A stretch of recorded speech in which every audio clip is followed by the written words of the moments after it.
محمد بن سلمان صاحب کا دورہ پاکستان کا اہم ترین پیش رفت پاکستان اور سعودی عربیہ کے تعلقات میں، اور اسی پر بات کریں گے ہم اسٹریٹجک لحاظ سے کس طریقے سے یہ دورہ اہم ہے اور اکانومی کے حساب سے کس طریقے سے یہ دورہ ہم سب کے لیے اہم ہے۔ ہمارے ساتھ دو اہم شخصیات موجود ہیں، ایک تو عابد سلیری صاحب ہیں۔ السلام علیکم عابد صاحب، جو کہ اکنامک جو کاؤنسل ہے اس کے ممبر بھی ہیں اور اس کے علاوہ SDPI کے ایگزیکٹو ڈائریکٹر ہیں۔ تو اور ان کے ساتھ ہمارے ساتھ موجود ہیں جناب امتیاز گل صاحب، جو کہ دفاعی تجزیہ کار ہیں، آپ بھی آتے رہتے ہیں ہمارے شو میں اور اہم باتیں کرتے رہتے ہیں۔ تو اب اچھا، حارث نواز صاحب یہ بھی ہمارے ساتھ موجود ہیں، بریگیڈیئر ریٹائرڈ حارث نواز صاحب، جو کہ دفاعی تجزیہ کار ہیں۔ السلام علیکم حارث صاحب۔ السلام علیکم جی، اب ہم گفتگو کا ذرا آغاز کر لیتے ہیں۔ سب سے پہلے تو آپ کی طرف جاؤں گا میں۔ سر مجھے یہ بتائیے کہ یہ جو دورہ ہے، کیا اس کو ہم کہیں گے کہ حکومتی کامیابی ہے یہ دورہ؟ کیونکہ جس طریقے کی باڈی لینگویج ہمیں نظر آئی، جس طریقے کا جو کل تبادلہ خیال دونوں لیڈرز نے کیا، کیونکہ خاص جملے مجھے یاد ہیں کہ جب سعودی ولی عہد نے یہ بات کی کہ ہم پاکستان کو کسی بات پر نہ نہیں کر سکتے، یہ ایک بڑا اہم سٹیٹمنٹ تھا۔ اور دوسری جو انہوں نے بات کی وہ یہ کہ مجھے آپ سعودی عرب میں پاکستان کا سفیر سمجھیں۔ تو آپ کس طریقے سے دیکھتے ہیں اس کو؟ میرا خیال ہے اس میں پاکستان کے لیے بڑی خوشی کی بات ہے۔ پہلے اس نوعیت کے الفاظ ہم نے نہیں سنے، اور خاص طور پہ جس طرح وزیر اعظم نے کھڑے ہو کے ایک پریکٹیکلی ایک پبلک میٹنگ میں پاکستانیوں کی حالت زار کی بات کی، قیدیوں کی بات کی، تو اس میں اس کا آپ دیکھیں کہ کس طرح جواب بھی اسی طرح ملا۔ جو رسپانس تھی محمد بن سلمان کی وہ ایسی تھی جو آپ نے ابھی کہا کہ جی مجھے آپ اپنا سفیر سمجھیں۔ تو میرا خیال ہے کہ ایک بہت خوش آئند بات ہے، اور اس سے یہ بھی ظاہر ہوتا ہے کہ لیڈر سے فرق پڑتا ہے۔ جس طرح پریزیڈنٹ ٹرمپ نے دنیا کو اپنے پیچھے لگا دیا ہے اپنے ایک مختلف غیر روایتی سوچ کی وجہ سے، ایسے لگ رہا ہے کہ شاید عمران خان میں بھی وہی ٹریکشن ہے، اور لوگوں کو ان کی جو باڈی لینگویج ہے وہ زیادہ پسند آتی ہے کہ اسٹریٹ فارورڈ انسان ہیں، کوئی پروٹوکول کا بھی ان کو بہت زیادہ خیال نہیں کرتے ہیں۔ اس نے ایک اور بات بھی کی کہ ہم اتنی بڑی انویسٹمنٹ کے لیے ایسی ہی حکومت کا انتظار کر رہے تھے، یہ جملہ بھی بڑا اہم ہے ان کا۔ مجھے خود ایکچولی بڑی حیرانگی ہوئی یہ کیسے کہا انہوں نے کہ وہ ایک نئی حکومت آئی، اس میں سمجھ رہے ہیں کہ شاید اس میں امید ہے کہ اس نوعیت کی کہ کم از کم وہ لوگ نہیں ہیں کہ جو اپنے ذاتی کاروبار کے لیے الگ سے میٹنگ طلب کرتے ہیں کہ جی ہمیں 15 منٹ کی میٹنگ کر دیں، ذاتی کاروبار کو اور اپنے دوست احباب کو بینیفٹس پہنچانے کے لیے۔ تو میرا خیال ہے بحیثیت مجموعی ہمیں یہ نہیں دیکھنا چاہیے کہ یہ عمران خان کی شخصیت ہے، یہ دیکھنا چاہیے کہ پاکستان کے عوام کے لیے، پاکستان کے اقتصادی مستقبل کے لیے یہ دورہ کس حد تک مددگار ثابت ہوگا۔ مجھے امید ہے کہ بہت کچھ اس سے حاصل کیا جا سکتا ہے اگر عابد جیسے لوگ جو ہیں جو جس یہ ٹاسک فورس میں ہیں وہ ٹاسک فورس اپنا کردار ادا کرے اور یہ تمام کام صرف بابوؤں پہ نہ چھوڑ دے۔ اگر بابو نے یہ کام اپنے ہاتھ میں لے لیا تو پھر وہی ہوگا کہ فائل جا رہی ہے اور آ رہی ہے اور اسی میں 1 سال گزر گیا ہے۔ تو میرا خیال ہے عابد صاحب، ان کے دوسرے ساتھی جو ہیں، اور یہ چونکہ ہم کمیونٹی ایک ہی کمیونٹی سے ہیں، لوگ کہیں گے کہ آج آپ نے تھنک ٹینکوں کی کہ لوگوں کو بلا لیا ہے، تو لیکن میرا خیال ہے کہ ان جیسے لوگ جو ہیں ان کی موجودگی وہاں پہ بہت مددگار ثابت ہو سکتے ہیں اور ان کو بااختیار بنانا چاہیے۔ ہاں عابد صاحب، بات بڑی اہم ہے کہ یہ جو بابو کلچر ہے ہمارا، یہ کلچر بڑا اس کو میں اگر سارے تناظر میں دیکھ لوں جو چینج آتی نظر آ رہی ہے، یعنی دو شخصیات کے درمیان جو تھی ایک کیمسٹری، وہ تو پہلے بھی ہمیں دیکھنے میں آئی۔ یہ پہلی دفعہ ہے کہ پاکستان اپنے گلف کے جو کاؤنٹر پارٹس ہیں ان کے ساتھ انسٹیٹیوشنل ڈیل کر رہے ہیں۔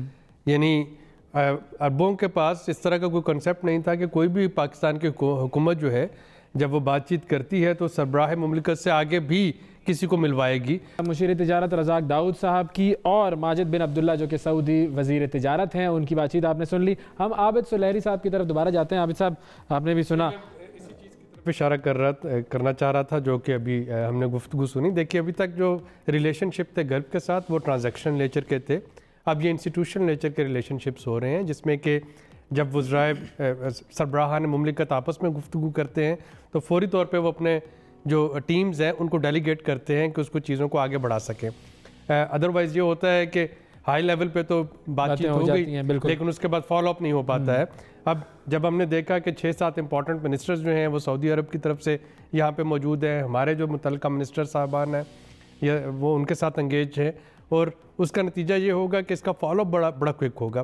اور اس وقت ایک مومنٹم ایسا بن چکا ہے, اگر ہم ویژن 2030 دیکھیں سعودی عرب کی, جس میں کہ بڑا کلیئر انہوں نے کہا ہے کہ وہ تیل کی ڈپینڈنسی سے شفٹ ہونا چاہ رہے ہیں سروسز پہ اور گڈس پہ. اگر ہم پاکستان کو دیکھتے ہیں تو پاکستان کے لیے یہاں پہ ایک اپرچونٹی ملتی ہے. سعودی عربیہ کا ویژن 2030 ہیلتھ سیکٹر پہ فوکس کر رہا ہے, ایجوکیشن پہ فوکس کر رہا ہے, ٹورزم پہ فوکس کر رہا ہے. آپ نے دیکھا ہوگا کراؤن پرنس نے مانچسٹر یونائٹڈ خریدنے کے لیے بڈ کی ہے, انٹرٹینمنٹ پہ فوکس کر رہا ہے. تو اب پاکستان کو اپنی تیاری یہ کرنی ہے کہ پاکستان میں اپنی مدد آپ کے تحت جو ہمارے ایمیگرینٹس جو جاتے تھے, اور they had a lot of contribution, جو ریمیٹنسز $5-6 بلین کی ہر سال پاکستان بھیجتے ہیں, اب ان کو تھوڑا سا سپورٹ کر کے ہم تھوڑے سے اسکلڈ, تھوڑے سے لٹریٹ جو ہے ورک فورس وہ سعودی عرب کی طرف بھیجنے کی کوشش کریں. یہ اکنامیکلی ایک ہمیں بڑا فائدہ ہونے جا رہا ہے. جو کہ وہاں پہ ایجوکیشن سیکٹر میں جائیں, وہاں پہ اس وقت انگلش سیکھنے کا کریز ہے, جو کہ وہاں پہ ہیلتھ سیکٹر پہ جا کے اپنی خدمات انجام دیں, جو کہ وہاں پہ جا کے ٹورزم اور ہاسپٹیلٹی سیکٹر میں جائیں, میڈیا میں جائیں, انٹرٹینمنٹ میں جائیں. اب ایک چھوٹی سی بات مجھے یہ بھی بتائیے گا کہ یہ $20 بلین کی نا جو یہ ایم او یو سائن ہوئے ہیں, تو از IMF آؤٹ؟ نہیں دیکھیں, اس کا یہ آپ کو اس کا اثر جو ہے یہ کل یا پرسوں یا 6 مہینے سال میں نہیں ملے گا. مثلا جو ریفائنری ہے, ریفائنری کی فیزیبلٹی بنانے میں کم از کم 18 مہینے لگتے ہیں. ابھی جو کراؤن پرنس انڈیا جا رہے ہوں گے تو وہاں پہ مہاراشٹر میں ایک ریفائنری بن رہی ہے جس کی پچھلے 3.5 سال سے صرف فیزیبلٹی تیار ہو رہی ہے.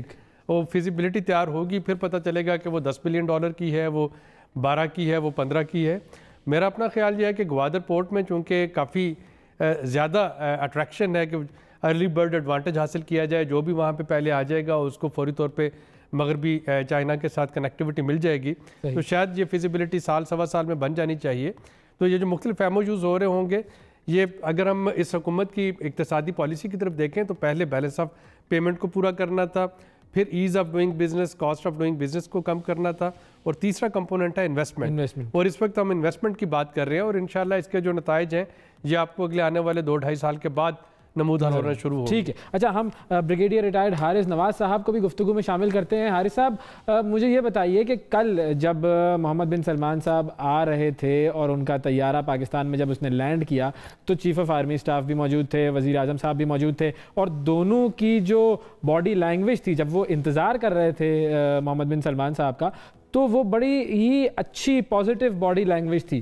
اور یہ جو باڈی لینگویج ہے یہ سول ملٹری ریلیشنز جو ہیں ہمارے ان کی طرف نشاندہی کر رہی ہے. اچھا, اس سے پہلے جب باجوہ صاحب گئے تھے سعودی عربیہ تو اس کو کہا جا رہا تھا کہ یہ ملٹری ڈپلومیسی کا آغاز ہے, تو کیا یہ جو ان کا وزٹ ہے MBS کا یہ بھی ملٹری ڈپلومیسی کا ہی نتیجہ ہے؟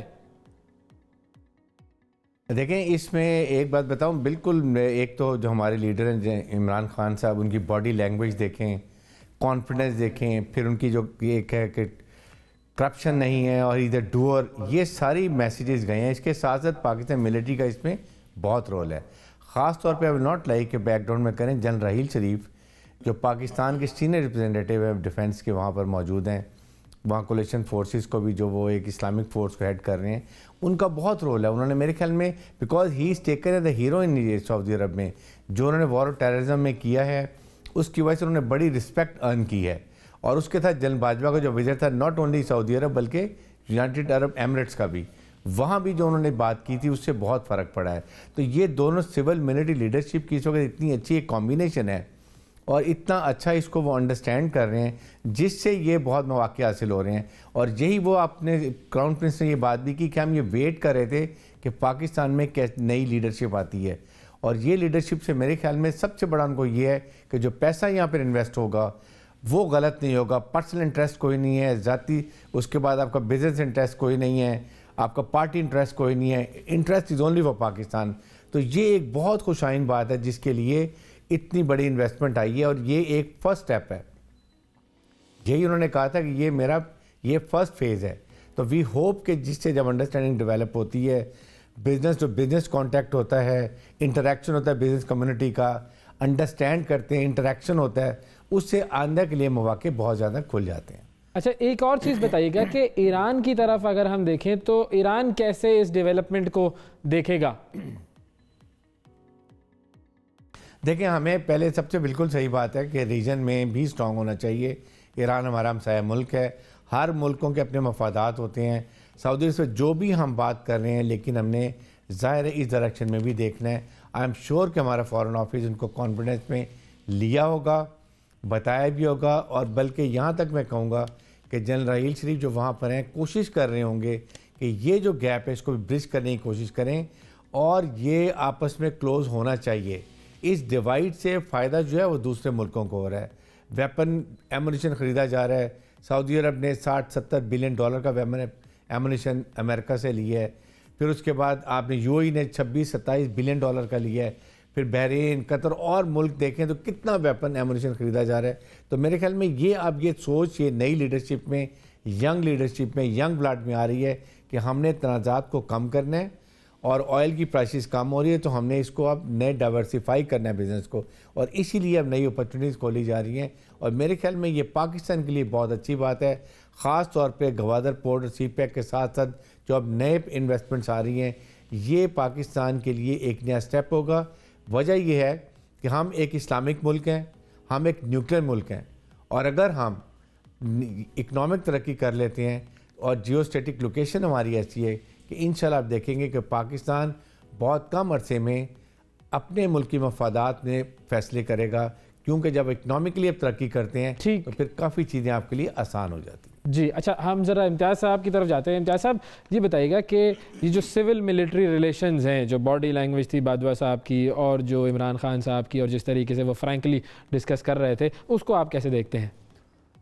اس کو دیکھیں جی, مثبت ہے سارا کچھ. بظاہر تو یہ لگ رہا ہے کہ آپس میں ان کے تعلقات بڑے اچھے ہیں, اور دونوں میں اس ملک کی ترقی کی بڑی شدید خواہش ہے. ہماری دونوں جگہ ملاقاتیں ہوتی رہتی ہیں, تو وہاں سے جو تاثر ہمیں ملتا ہے وہ یہ ہے کہ پاکستان کو اب ایک ترقی پہ مرکوز ریاست کے طور پہ فوج بھی اور عمران خان بھی آگے لے جانا چاہتے ہیں.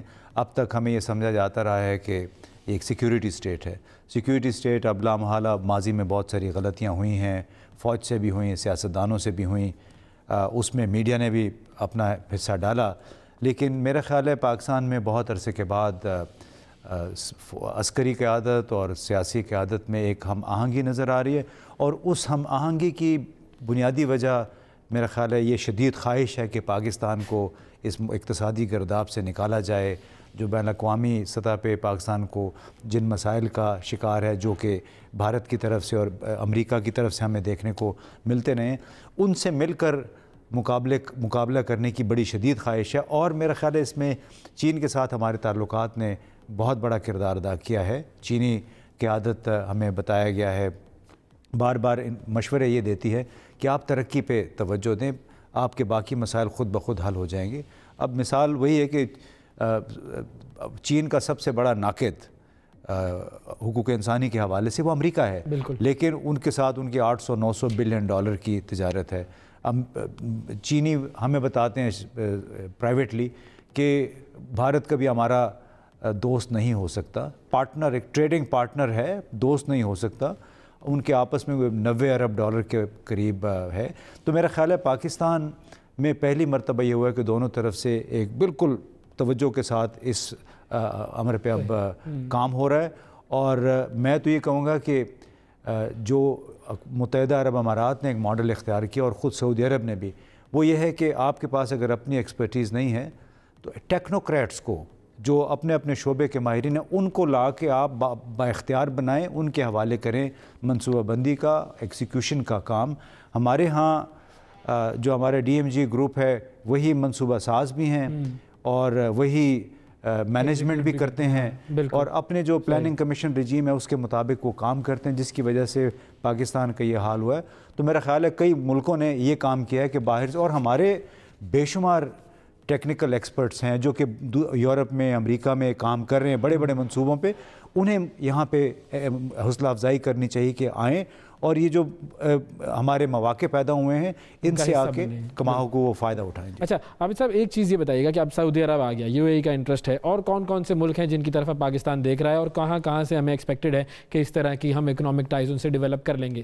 دیکھیے یہ بڑی انٹرسٹنگ سچویشن ہے کہ وہ تمام ممالک جن کے آپس میں اگر سیاسی اختلافات ہیں بھی تو وہ بھی پاکستان آنے کو تیار ہیں. یعنی قطر جو ہے, قطر بھی گوادر میں اتنا ہی کین ہے انویسٹمنٹ کرنے کے لیے پیٹرو کیمیکل میں جتنا کہ سعودی عرب ہے, حالانکہ دونوں کے اس وقت سیاسی اختلافات ہیں.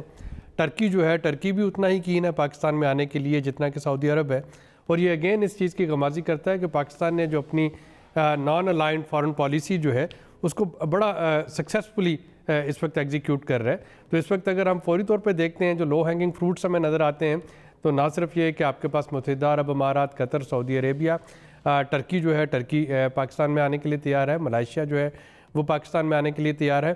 اصل چیز یہ ہے کہ جب آپ اپنی ایز آف ڈوئنگ بزنس جو ہے اس کو بہتر بنا لیتے ہیں, کاسٹ آف ڈوئنگ بزنس جو ہے اس کو کم کر لیتے ہیں, اور آپ کے پاس ایک اس طرح کی حکومت جو ہے اس کا پرسیپشن پازیٹیولی آپ اسٹیبلش کر لیتے ہیں جس کا کہ کنفلکٹ آف انٹرسٹ نظر نہیں آ رہا ہوتا, تو پھر وہاں پہ انویسٹمنٹ آنے سے کوئی نہیں روک پاتا.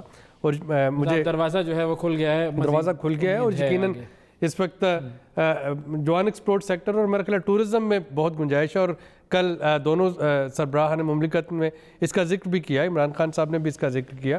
نہ صرف یہ کہ ہمارے پاس جنرل ٹورزم, ڈومیسٹک ٹورزم, بلکہ ریلیجس ٹورزم جو ہے آئی ایم ہوپ فل کہ انڈیا کے الیکشن کے بعد جب وہاں پہ سینیٹری تھوڑی سی آتی ہے. انڈیا کے الیکشنز کی بات ہوئی تو ہمارے ساتھ خورشید قصوری صاحب موجود ہیں, پاکستان کے سابق وزیر خارجہ ہیں. السلام علیکم خورشید صاحب. جی خورشید صاحب آپ کو آواز آ رہی ہے میری؟ جناب سر آپ سے بات کرنا چاہوں گا میں انڈیا کے حوالے سے. یہ جو پلوامہ میں جو واقعہ ہوا ہے, بول رہے آپ کی آ رہی ہے, دوسرے کی نہیں, دوسرے صاحب جو بول رہے تھے ان کی صاف نہیں آ رہی. جی ہمارے ساتھ امتیاز گل صاحب موجود ہیں اور عابد سلیحری صاحب بھی موجود ہیں. ہم آپ سے ویو لینا چاہ رہے ہیں. سلام کہیں جی آپ لوگوں کے لیے سلام. جی وعلیکم السلام. سر یہ جو پلوامہ کا جو واقعہ ہوا ہے اس حوالے سے بھارت کا جو طریقہ ہے وہ آپ نے دیکھ لیا, کس طریقے سے الزامات کی بات ہو رہی ہے, کس طریقے سے نفرت کی سیاست ہو رہی ہے. الیکشن ان کے مئی سے پہلے ہونے ہیں, تو آپ کو کیا لگ رہا ہے کہ یہ جو واقعہ ہوا ہے اس میں انڈیا کا جو رویہ ہے کیا وہ ہمیں کسی طریقے سے آئسولیٹ کرنے میں کامیاب ہوں گے؟ کیونکہ مودی صاحب نے کہا تھا کہ ہم تو پاکستان کو آئسولیٹ کر دیں گے.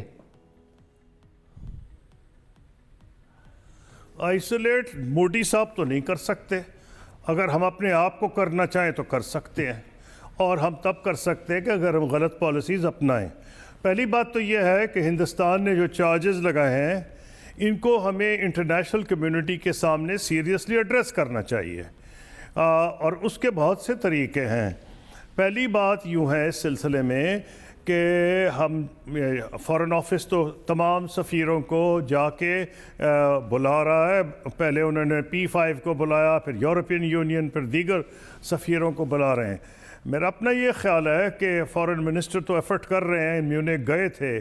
پرائم منسٹر صاحب کو بھی اس سلسلے میں ان ڈیو کورس, میں نہیں کہہ رہا کہ ایک دم رش کریں, ٹائم مناسب ہو, لیکن اب وقت آ گیا ہے کہ ابھی تک انہوں نے مڈل ایسٹ کے دورے کیے ہیں. امریکہ سے ان کو پروبیبلی انویٹیشن آنے کی انڈیکیشنز ہیں جو پریزیڈنٹ ٹرمپ نے خود دی ہیں. یورپین یونین اور برطانیہ ان پرٹیکولر دنیا کے 3 بڑے ڈسیمینیشن سینٹرز ہیں. ایک ہے لنڈن نیوز ڈسیمینیشن سینٹر, دوسرا ہے نیو یارک, تیسرا ہے پیرس. تو اگر ہم نے اپنا نقطۂ نظر بتانا ہے تو ایسے لوگ جائیں, اور پرائم منسٹر, فارن منسٹر تو ڈیفینیٹلی ہیں, اور لوگ بھی اگر ایسے ہیں تو ان کو چاہیے کہ وہ جائیں, وہاں کے تھنک ٹینک سے بھی ملے, صرف گورنمنٹ آفیشل سے نہیں, وہاں کے ایڈیٹوریل بورڈ سے ملے جو کہ علیحدہ بریکفسٹ لنچ پہ میٹنگز ہوتی ہیں, اور اس کے بعد پالیسی وہاں سے سیٹ ہوتی ہے. اور جتنی بھی پارلیمنٹس ہیں ان کی ہیومن رائٹس کمیٹیز ہیں وہاں جانا چاہیے. یورپین یونین کی جو کمیٹی آن ہیومن رائٹس ہے بہت پاورفل ہے. ہمارے اب دور تک میں جو شاہ محمود قریشی صاحب کا رول ہے جس کی بہت گونج ہوئی تھی, اور وہ یہی تھی کہ کشمیر از دا موسٹ بیوٹیفل پرزن آن ارتھ, یعنی کہ دنیا کا سب سے زیادہ خوبصورت قید خانہ یا پرزن. تو میں یہ سمجھتا ہوں اب تو ماشاءاللہ United nations human rights commission کی اپنی رپورٹ آ گئی ہے، تو ہمیں کاؤنٹر ورژن دینا پڑے گا. صرف یہ آپ کا کیا خیال ہے کہ یہ کاؤنٹر ورژن دینے میں شاہ محمود قریشی صاحب کامیاب ہو پائیں گے اب اس سعودی عرب کے دورے؟ جو انٹرنیشنل کمیونٹی کی پرائیورٹیز بدل گئی ہیں 9/11 کے بعد. میں نے خود دیکھا تھا کہ نان الائنڈ موومنٹس میں بھی جب میں جاتا تھا تو نان الائنڈ موومنٹس کی لیڈرشپ جو پہلے بہت اہمیت دیتی تھی نیشنل لبریشن موومنٹس کو، آہستہ آہستہ ان کی پرائیورٹیز ہٹ رہی ہیں. اس کی وجہ سمپل ہے کہ نان الائنڈ موومنٹ اس دور کی پیداوار تھی جب نوآبادیاتی نظام ختم ہو رہا تھا اور نئی ریاستیں قائم ہو رہی تھیں. اب جو ریاستیں نیشن سٹیٹس بن گئی ہیں ان کو اپنی ٹیریٹوریل باؤنڈریز کوسچن نہیں وہ کرنے دیتے.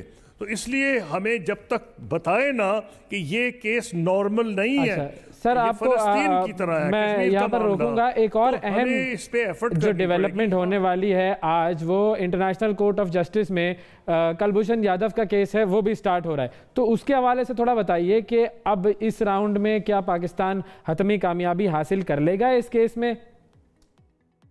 اور پاکستان کے خلاف تو نفرت کا اور زیادہ موقع مل گیا. تو جو پولرائزیشن کی پالیٹکس ہے، مودی صاحب کا یہ خیال ہے، خدا کرے غلط ثابت ہو، کہ وہ اس میں اچھا حارث صاحب کو ہم انگیج کریں گے. حارث صاحب آپ سے میں پوچھنا چاہوں گا کہ یہ جو معاملہ ہے کلبھوشن یادو کا، وہ آج انصاف کی جو عدالت ہے، عالمی عدالت، وہاں پر جا رہے ہیں پاکستان کی طرف سے اور انڈیا کی طرف سے. آج وہاں پر جو ہے وہ معاملہ شروع ہوگا. اس کے حوالے سے بتائیے کیا ہونے جا رہا ہے، کیا ہم رزلٹ ایکسپیکٹ کر سکتے ہیں پاکستان کے لیے فیوریبل؟ دیکھیں پاکستان کی سچویشن تو اس وقت بہت سٹرونگ ہے. دیر از نو ڈاؤٹ کہ پاکستان کا کلبھوشن یادو کے بارے میں بہت سٹرونگ سٹانس ہے، ویو پوائنٹ ڈیفنس بہت اچھا ہے. لیکن پرابلم یہ ہے کہ جو انٹرنیشنل کورٹ آف جسٹس ہے یہ جنرلی ورلڈ پاورز کے کنٹرول میں ہوتا ہے، وہ اس کو مینور کرتے ہیں اور انڈیا کی لابی وہاں پر بہت سٹرونگ ہے. پہلے بھی آپ نے دیکھا، اول تو پہلا کام یہ تھا کہ پاکستان کو ICJ میں جانا ہی نہیں چاہیے تھا. We should have refused.